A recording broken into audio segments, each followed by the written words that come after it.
ชาวบ้านกำลังเกี่ยวภาคโซนเกี่ยวกับเกี่ยวภาคโซนคนกับคน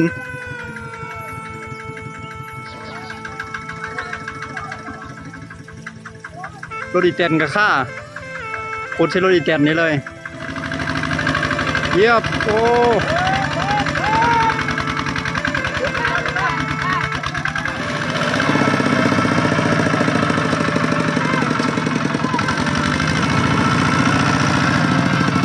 เยียบควันดำควันแดงโอ้ยังเลิกเลย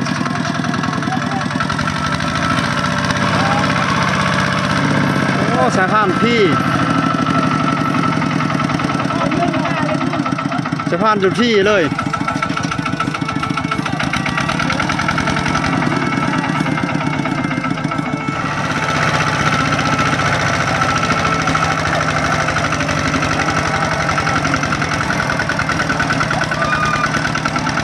ครับโอเคพลังความสามัคคีผู้ล้มก็มีผู้คุบหนูก็มีสำเร็จ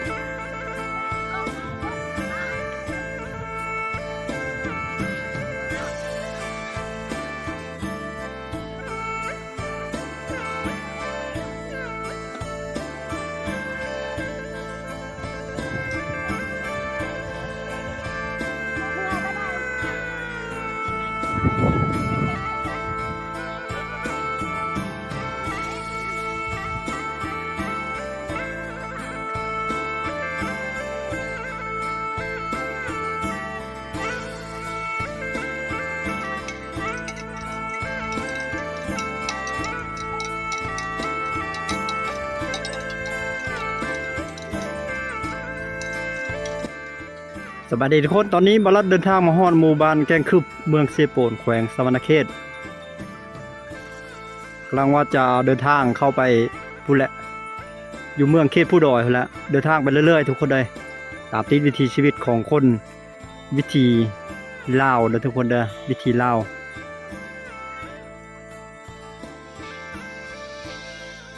ปัดชวนเด้อตกหวายเนาะบ่แม่นละวายเนาะวายดินสีสานยังนะแม่โอ้มันหัวเนาะทนได้ตัวนี้กุ้มปีหนึ่งเนาะปีหนึ่ง2 ปีเลยเป็นหมู่บ้านของคนพี่น้องชนเผ่าบลูได้หมู่บ้านนี้หมู่บ้านตั้งอยู่ตีนภูตีนผากลางป่ากลางดงทุกคนเลยหมู่บ้านมีโรงเรียนประถมสมบูรณ์ชื่อว่าบ้านแกงคึบเนาะโรงเรียนประถมสมบูรณ์บ้านแกงคึบอาชีพหลักของคนภายในหมู่บ้านก็คือการเฮ็ดหน้าเฮ็ดให้การเลี้ยงสัตว์เฮ็ดสวนและก็อาชีพค้าขายอันนี้จะมีร้านค้าร้านขายเนาะบริการให้คนชุมชนหมู่บ้านมีไฟฟ้าใช้เรียบร้อยได้ทุกคนเลยคืออินเทอร์เน็ตมือถือก็ถือว่าโอเคอยู่ใช้ได้อยู่ห่างจากตัวเมืองเซโปนมาประมาณ20 กิโลเมตรแล้วหมู่บ้านนี้มาทางทิศเหนือบรรยากาศในยามแรงตอนนี้เวลา4 โมง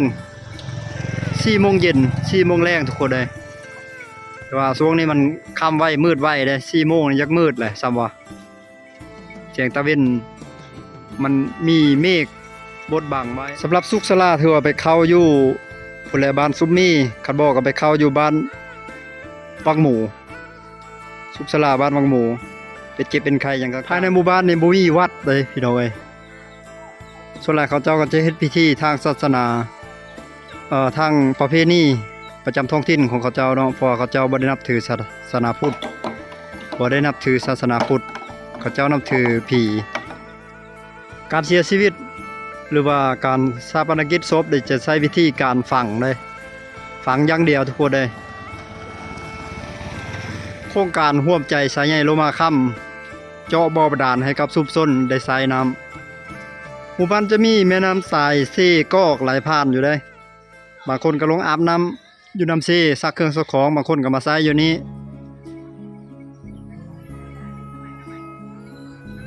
สายน้ำเซกอกไหลผ่านแคมป์หมู่บ้านตั้งเฮือนอยู่ติดกับถนน รถใหญ่นี่เที่ยวหลายได้เส้นทางสายนี้ทุกคนเลยหมายเลข 28A ขี้ฝุ่นเนี่ยบ่อยากจะเอ่ยเลยแหละแต่สงสารเพิ่นอยู่เขาเจ้าก็คือสิหาบ่อนตังบ่มีเนาะจังได้มาเลือกตังอยู่ในแคบทางแคบถนนแบบนี้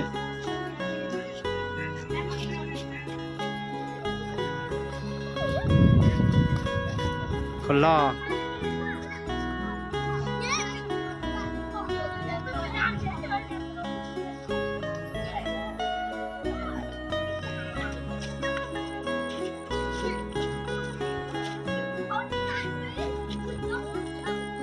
สบายดีคนรอ สองไอ้น้องนะเนาะ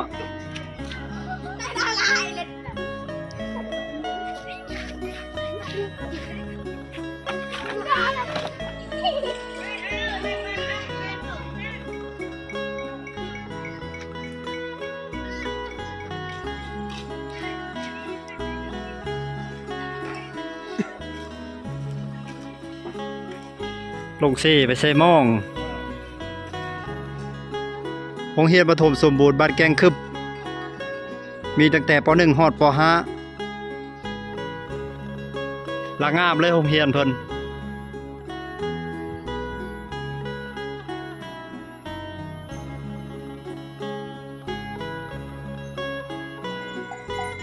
โอ้ประจูงควายเลี้ยงจูงควายกินหญ้าอยู่แคมป์ทงหน้าเขาเขียวงามเนาะกำลังสิเป็นสีทองนะเขานะตาเลยใจรถนะป้อรถนะป้อรถใน แต่แมนเดเมตาเอากี้ฮะแบบกี้ฮะดังบ่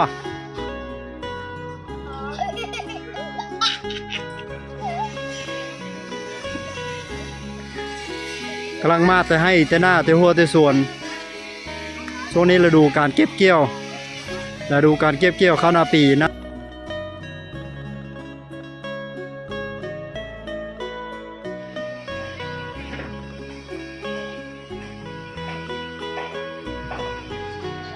และนี่ก็คือบ่อบาดาลส่วนตัวจอนี้ใช้งบประมาณปัจจุบันในประมาณ7 ล้านนี่แหละจอไปนี่750 ปลายล้านกีบหรือประมาณ 30,000 บาทเอาสบายดีบัดส่วนเด้อพอเด้อกำลังสานเขาเอิ้นสานหยังนี่พ่อชานต้านสานต้านโอ้เขาเอิ้นต้านเนาะภาษาลาวเขาเอิ้นว่ากระโตกหรือผ้าเนาะผ้ากระโตกไม่กระโตกหรือผ้าเขาไม่ผ้าเขาโดยกระโตกภาษาแถวแขวงซอนาเขตนี่เอิ้นกระโตกหรือผ้าเขาอยู่ทางเลยอยู่เมืองเซโปนกระโตกเมืองเซโปนบ่โดยแสดงว่าอยู่เมืองจันทน์บ่แม่นบ่บัวขึ้นชานเลยฮะขึ้นชานเจ้าได้เหรอโดยแม่นแล้วอยู่เซโปนคนแท้นี้จ้ะโดยจันทน์คือคนมาจากเวียงจันทน์บ่แม่นน่ะคือคนเวียงจันทน์โดยหัตถกรรมสีไม้ลายมือของคนลาวนี่เราทุกคนได้อันนี้ใส่ติวไม้ยังสารพอมาพุ่งติวไม่พุ่งเนาะโดยโอ้นี่อันนี้ทันได้แล้วนี่เนาะจ้าประจานตัวนั้นสารตัวนั้นเราเอามาใส่อยู่นี่เนาะมาแล้ว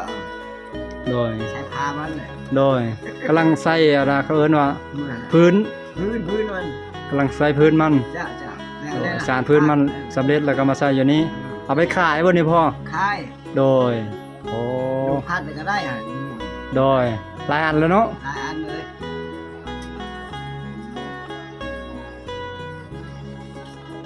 ไปขึ้นชื่อโดยนี่ยากกว่า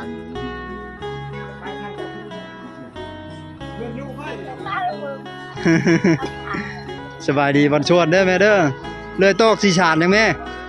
ตาเจ้าในตานะ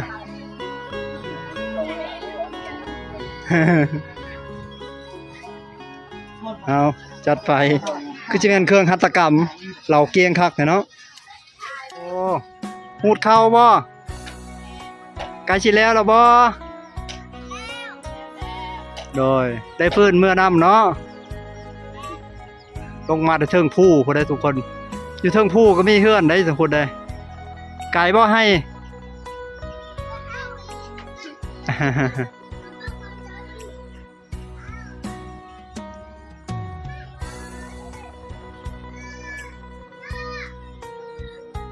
ยสารสาดเนาะโอ้ไม่พุ่งในติวไม่พุ่งในนี่เนาะโอ้หัตถกรรมสีไม้ลายมือคนลาวคนท้องถิ่นทุกคนเลยสารสาดสารเสื้อเอาไว้ปูนั่งยินปูในบ้านในเฮือนในเถียงให้เถียงหน้าได้เมิดปูอยู่ใส่ก็ได้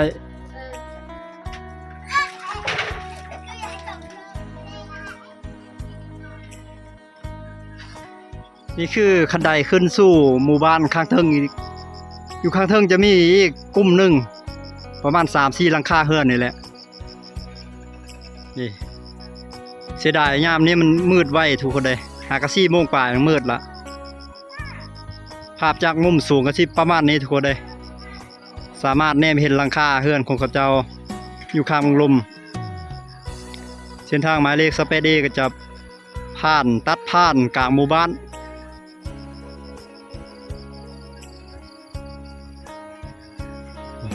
หมู่บ้านกันยาวไปตามลองผู้นี่เลยจุดนั้นเราก็จะสามารถแนมเห็นทุ่งนาอยู่กลางหมู่บ้านเลยได้ทุ่งนาก็ได้แล้วก็ทัดจากทุ่งนาไปฟากมันนั่นก็โรงเรียนเขาเขียวกุ๊บอยู่ทุ่งนาตัวแนมเห็นภูเขาสวยงาม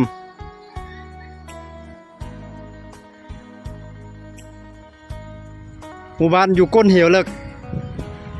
นี่คือบรรยากาศหมู่บ้านอยู่ข้างหลังภูเขาจุดสูงสุดของหมู่บ้าน4 หลังคาเฮือน5 หลังคาเฮือน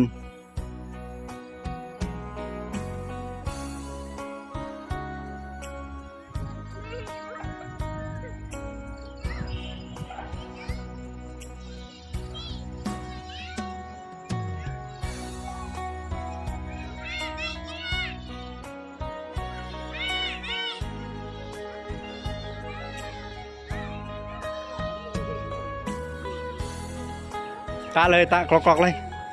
ตาเลยตา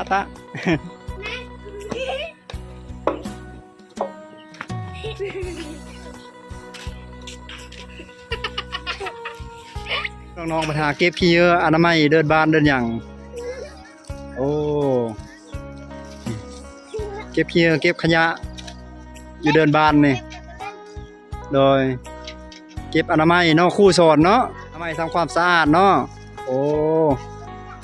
น้องๆไปโรงเรียนแล้วครูสอนน้องว่า ทำความสะอาดนี่คือการบ้านนักเรียนดีติดตามเส้นทางการเดินทางของบรัดได้ในคลิปถัดไปคลิปนี้ลาทุกคนไปก่อนสบายดีบ๊ายบายเจอกันคลิปถัดไปเด้อ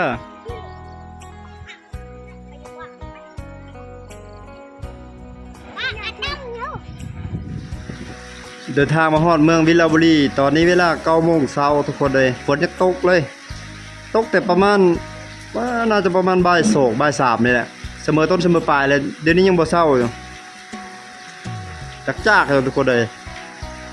แบบนี้นี่บ่เกินมื้ออื่นนี่น้ำท่วมแล้วนี่แถวนี้แห้งน้ำมักท่วมเลยไปใช้บ่ได้เลยตอนนี้หลบฝนอยู่